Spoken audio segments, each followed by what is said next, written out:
मैया लगा ले चरण दाई हो।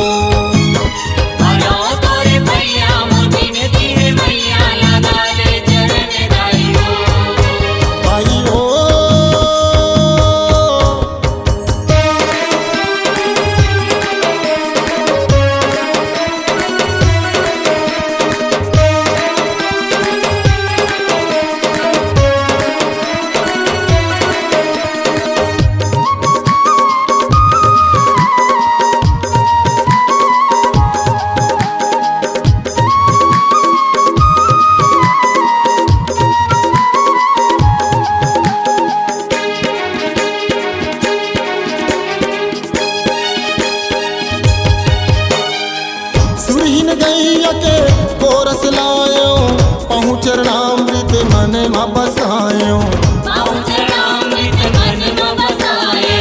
चंदन बंदन कुमकुम केसर हलवा पूरी के भोग ललायो। माई ओ चंदरपुरी नगर गढ़ी बमलाई ओ, काला गोहरावा मैं कौन ला मनावा लगा ले चरण दाई हो।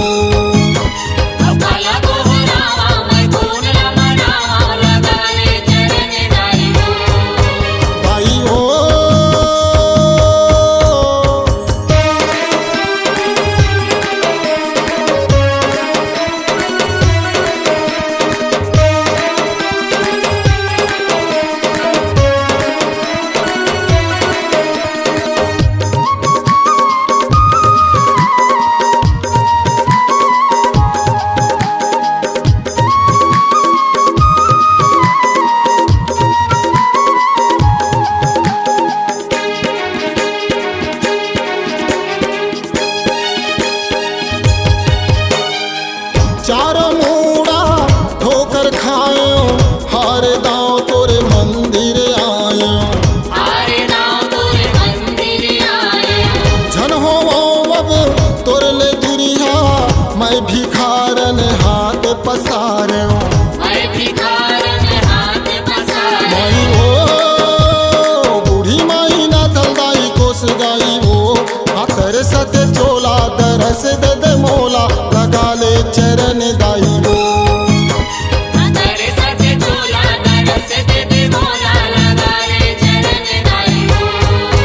दाई हो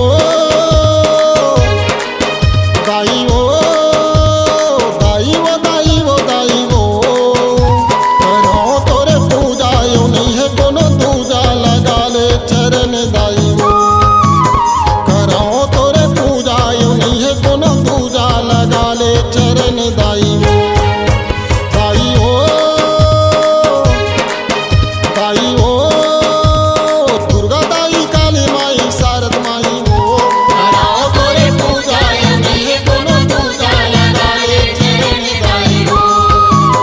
कराओ तोरे मैया मुर्गी ने दी है मैया लगा ले चरण दाई हो। काला गोहरावा मैं कौन ला मनावा लगा ले चरण दाई हो। हाथर सते चोला दरस दे दे मोला लगा ले चरण दाई हो। दाई हो। आप सुन रहे हैं प्रसिद्ध गायक शमशेर सिंह धुरी, माखन कैवर्त, कार्तिक राम डिक्सेना और गायिका संतोषी मानिकपुरी की आवाज में MP3 मई जसगीत दाई के मया। प्रोग्राम हेतु संपर्क करें छत्तीसगढ़ी लोक कला मंच, छत्तीसगढ़िया संगवारी। फोन नंबर है शमशेर सिंह धुरी 7049821841, माखन कैवर्त 9630527197, कार्तिक डिक्सेना 8103450265। दाई के मया देवी जस गीत। आपकी आवाज ही आपकी पहचान है। यदि आप अपनी आवाज को एक नया आयाम देना चाहते हैं तो चले आइए मल्टी ट्रैक डिजिटल रिकॉर्डिंग के लिए AVM audio video studio, Khamtarai, Raipur. Mobile number 9301523929 और 7869646201। यदि आप नए एवं पुराने गीत सुनना चाहते हैं तो avmgana.com में जाकर गाना फ्री डाउनलोड करें और YouTube चैनल में AVM गाना और KK कैसेट्स को सब्सक्राइब करें